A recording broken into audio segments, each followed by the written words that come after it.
Juste la première page. Attends.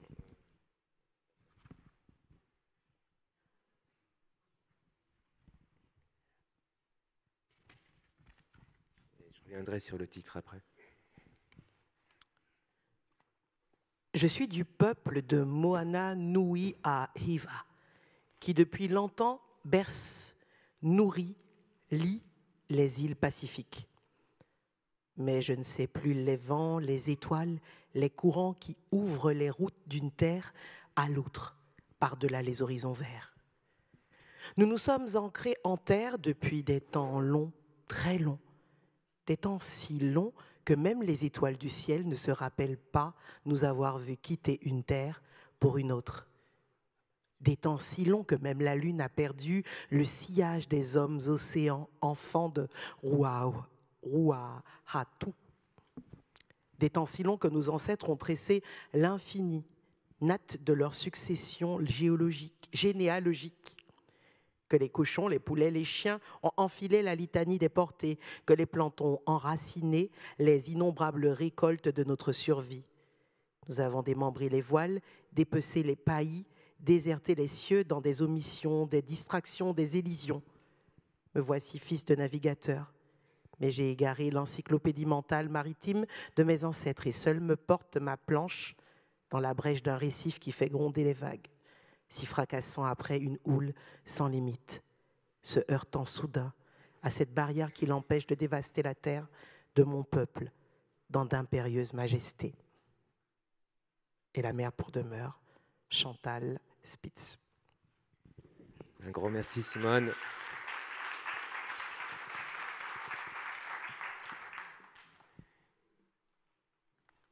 Oui, bah, voilà, le titre même, « Et la mer pour demeure », ça permet déjà de dessiner une contre-cartographie quelque part, de désigner un peu l'outre carte postale, l'au-delà de la carte postale, l'envers de la carte postale, et de nous amener, comme nous invitait Emeline tout à l'heure, à nous retourner la tête, pour voir ce que nous présente comme la réalité, le globe terrestre pris depuis l'espace, mais dont l'image a été en fait retournée, puisque l'image d'Apollo 17, en fait, sur cette image-là, prise d'Apollo, en fait, c'est plutôt l'Océanie qui est quasiment centrale, en fait. On voit la Terre depuis les Suds, et notre carte actuelle est l'envers de l'endroit que cela devrait être. Et donc ça nous montre que l'endroit, en fait, ça désigne toujours le droit. Si un crucifix est mal placé, en fait, sur ma commode, je ne le remets pas à l'envers. Je le mets à l'endroit, sauf si je désire défier l'ordre du monde. Ça, c'est voilà, d'où l'importance de recourir au diable, de se dire, par exemple, dans les procès qui étaient faits à l'encontre des gangas, des chamans, etc., dans ces procès de l'Inquisition espagnole, souvent ils proclamaient le fait qu'ils étaient alliés avec l'ennemi. L'ennemi, en fait, de l'ordre dominant soutenu par le christianisme, le catholicisme, etc. Et donc la mer pour demeure, d'emblée, pour nous, c'est un paradoxe, parce que la mer, l'océan, c'est quand même, comme le dit bien l'historien Henri Corbin, spécialiste des représentations de l'Occident en particulier, la mer en Occident, c'est le territoire par excellence du vide, comme le désert. Et c'est parce que c'est un territoire perçu, construit comme vide, qu'on a pu y faire des essais nucléaires, que ce soit dans le territoire des Touaregs, frontalier avec le Niger en Algérie, ou que ce soit en fait en Polynésie. Voilà. Donc la mer pour demeure, ça nous montre que d'emblée on habite la mer, que ce n'est pas une surface vierge, qu'il n'y a pas d'île vierge en fait. Voilà. Et ça rejoint quelque part le titre du poème de Glissant, Un chant d'île, qui en lui-même comprend déjà une contre-cartographie, une contre-carte postale. Parce qu'une île en Occident, selon l'étymologie, insula, on la conçoit forcément comme isolée en fait. Alors que quand vous dites d'emblée un champ d'île, c'est une lecture personnelle. Hein. Je ne suis pas en train de, je vous dis pas la vérité sur Glissant, je précise. Je fais une lecture personnelle en fait du titre. Quand on parle d'un champ d'île, d'emblée on la pense dans un ensemble forcément, si c'est un champ. Et d'emblée, on vous dit que cet espace n'est pas vide, cet espace n'est pas blanc, ce n'est pas un blanc des cartes. Hein. Cet espace, c'est d'emblée un espace cultivé, c'est un espace de culture. Voilà. Donc déjà, rien que dans le titre d'un poème, en condensé, vous pouvez avoir toute une vision, toute une philosophie. Il faut juste prendre le temps de lire, prendre le temps d'être investi par l'image qui habite le poème, en fait. Et je vais encore revenir sur cette histoire de blanc et de... Justement. Je vais revenir aussi sur le fait d'être... Je ne suis pas grand témoin, je suis juste un témoin. Et je pense que les premiers témoins, ce sont les artistes, en fait. Puisqu'une des fonctions, une des vocations de l'artiste, je pense, c'est de témoigner, de non seulement témoigner, mais même de plaider, de mettre en lumière, de manifester, comme disent certains, en fait, les pratiques, les mémoires, les façons de vivre, les modes d'existence, les mondes dont ils sont issus, en fait. Voilà. Et une des fonctions aussi de l'artiste, c'est de pouvoir opposer une vérité sans pouvoir à un pouvoir sans vérité. Le problème, c'est de savoir est-ce qu'on peut toujours faire cette opération, ce travail dans certains lieux. On a mentionné la Fondation Clément tout à l'heure. C'est une question, je n'ai pas la réponse, mais je pense que chacun doit se poser cette question. Est-ce qu'on peut faire ce travail ? Est-ce qu'on prend vraiment l'argent des esclavagistes quand on va dans un lieu comme ça ? Est-ce qu'on en tire vraiment bénéfice ? Ça, c'est chacun a son âme et conscience de réfléchir, en fait. Mais il y a une vocation critique, il y a une vocation politique aussi, de la poésie, de l'art en général. Et moi, si je suis là, je témoigne aussi de toute la reconnaissance que j'ai par rapport aux territoires dits ultramarins, qui m'ont permis de me construire, qui m'ont nourri. Et je pense aussi qu'en retour, j'espère contribuer aussi à ce qui s'y déploie et vice-versa en permanence. Parce que moi, si je me suis intéressé, si je suis parti en Guyane par exemple, c'est pas par soif d'exotisme, c'était une nécessité, c'est parce que j'étais un zombie en fait. J'étais un somnambule. J'avais un blanc en fait. J'étais pris par un blanc de mémoire, par un trou de mémoire en fait. Et moi, c'est ma nécessité comme beaucoup en fait. Beaucoup ont parlé d'absence, de manque en fait. Et ce manque, il est lié au blanc en fait. Au blanc comme opération du néant, comme néantisation en fait des mémoires des territoires et des peuples qui ont été colonisés en fait. Et donc forcément, quelque part, il y a une nécessité. La résistance, elle est déjà dans l'existence. Je pourrais penser par exemple à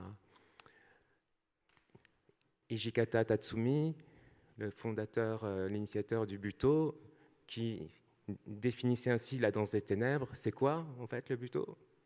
C'est un cadavre qui se relève au péril de son existence. Et existere, c'est se tenir hors de soi, en grec. C'est s'exposer, en fait, à l'altérité. Et c'est ainsi qu'on revient à la vie, en fait. On est d'abord dans l'au-delà de la damnation, sous terre. Et c'est pour ça qu'il y a un besoin de jaillissement, en fait, hors de la zone du non-être, et qu'on ne peut pas accepter cette injonction, enfin moi en tout cas, qu'il y a souvent dans les milieux écolos ou des pensées dites du vivant, qui nous enjoint à atterrir en fait. Quand on est sous terre, quand on est dans le sous-sol, quand on est une humanité qui a été réduite au statut de minerai noir à extraire, je parle de tous les colonisés en général, hein, l'impératif c'est de s'arracher en fait au sous-sol. Et c'est ce qui m'intéresse d'ailleurs dans la liane. C'est non seulement, bien sûr, la possibilité du rhizome, du maillage, etc., mais aussi le surgissement et l'élan vers jusqu'au ciel, en fait, jusqu'à l'au-delà, en fait. Et quand vous voyez ce qu'on fait, par exemple, c'est pas juste de la poésie. Vous voyez les Maoris, ils ont réussi, à partir de leur pratique, de leur cosmologie, à imposer une transformation du cadre de connaissance et de reconnaissance, en faisant reconnaître leur fleuve Wanganui comme une entité, en fait, hein, avec ses dimensions physiques et métaphysiques, en fait. Et je pense que l'outre, certains parfois essayent de nous donner, enfin, certains ont essayé de nous rappeler que Outre-mer avait un truc, était en rapport avec le colonial. À Marseille, on le sait depuis longtemps, je pense, puisque Marseille est une colonie. Marseille a été fondée par les Grecs de la cité de Phocée, qui est dans l'actuelle Turquie. Et c'était il y a 600 ans. Et en même temps, ça permet de comprendre aussi le lien entre... On ne peut pas dissocier la colonie et l'empire de l'emprise, en fait. Et aussi avec la question de comment on peut extraire des sous-sols et des corps, si ce n'est en fait en faisant chuter, comme dirait le philosophe Mohamed Amer Méziane, le ciel sur la terre, hein, afin de pouvoir mieux la dévaster. Quand en Vietnam, en dite Indochine, un administrateur colonial est confronté à un mandarin qui lui expose qu'on ne peut pas en fait exploiter telle mine parce que la mine, c'est le dragon lui-même, en fait. Vous voyez la nécessité de désenchanter, en fait, de réduire la réalité à un seul plan, qui est le plan de la physique, le plan, soi-disant, de la réalité, en fait. Et donc, pour moi, la résistance, et puis aussi à laquelle contribue l'art, la poésie, etc., c'est consiste, comme dirait le grand poète Sony Laboutancy, il faut tirer l'existence par les cheveux, en fait. Parce que seul un mouvement impossible peut nous soulever. On pourrait se référer aussi à celui qui est évoqué dans le court-métrage Étoiles, hein, qui c'est pas juste un geste absurde de vouloir lancer la première fusée depuis la Martinique, avec pour carburant en fait la poésie de Césaire, c'est aussi parler de la nécessité du jaillissement, en fait, de l'être debout, en fait.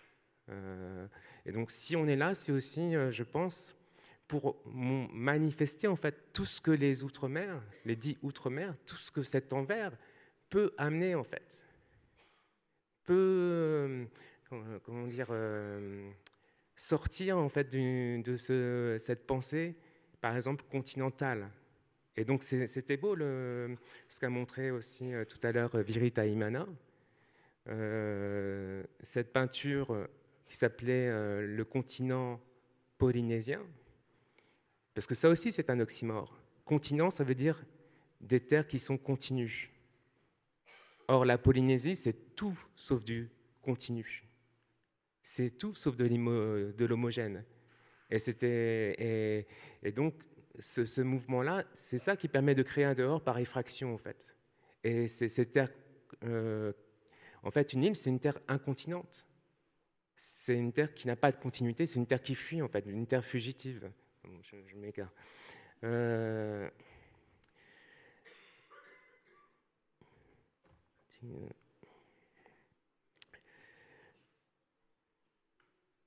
J'aimerais, bon, comme on a déjà pris du temps, terminer avec, à partir de... ouvrir avec une lettre fermée. Est-ce que que je confie à Azawa. Donc ça s'appelle lettre fermée aux gens du Nord, mais on pourrait aussi l'appeler lettre fermée aux gens de... à vous de remplacer, en fait.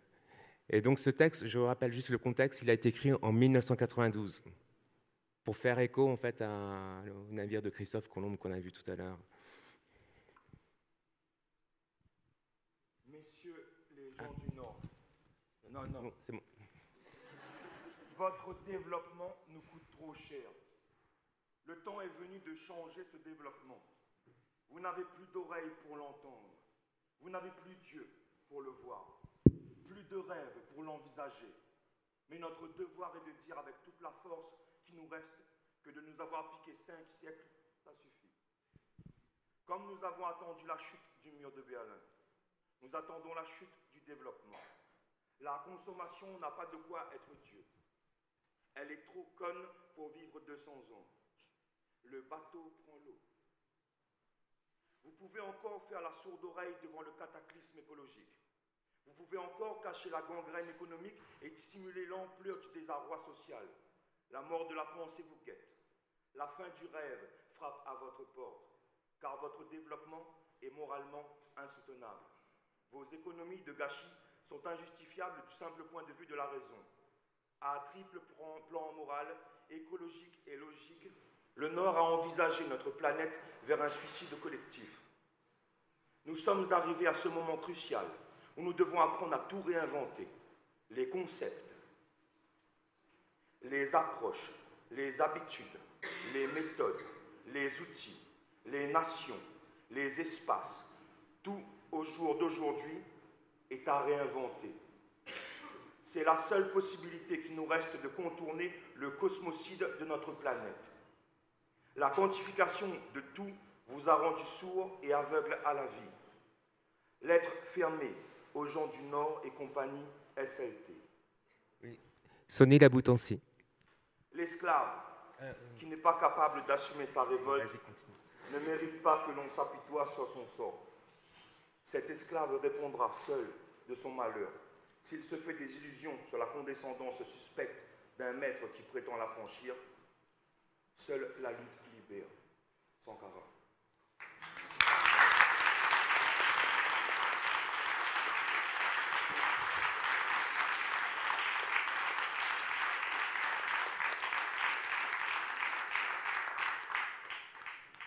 Un grand merci Azawa, un grand merci.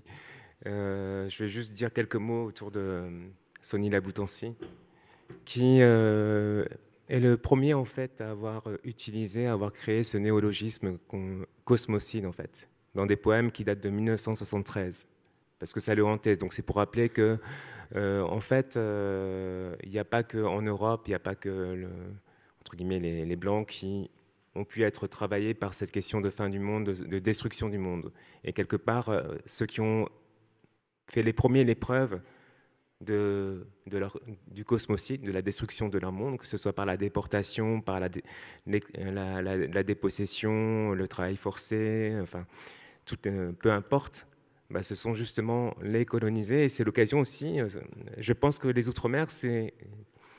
Quand on parle des périphéries, c'est rappeler au moment où il y a tout un discours qui monte autour du grand remplacement qu'il faudrait que les gens se réveillent, en fait, ceux qui ont ce discours-là. Le grand remplacement a déjà eu lieu.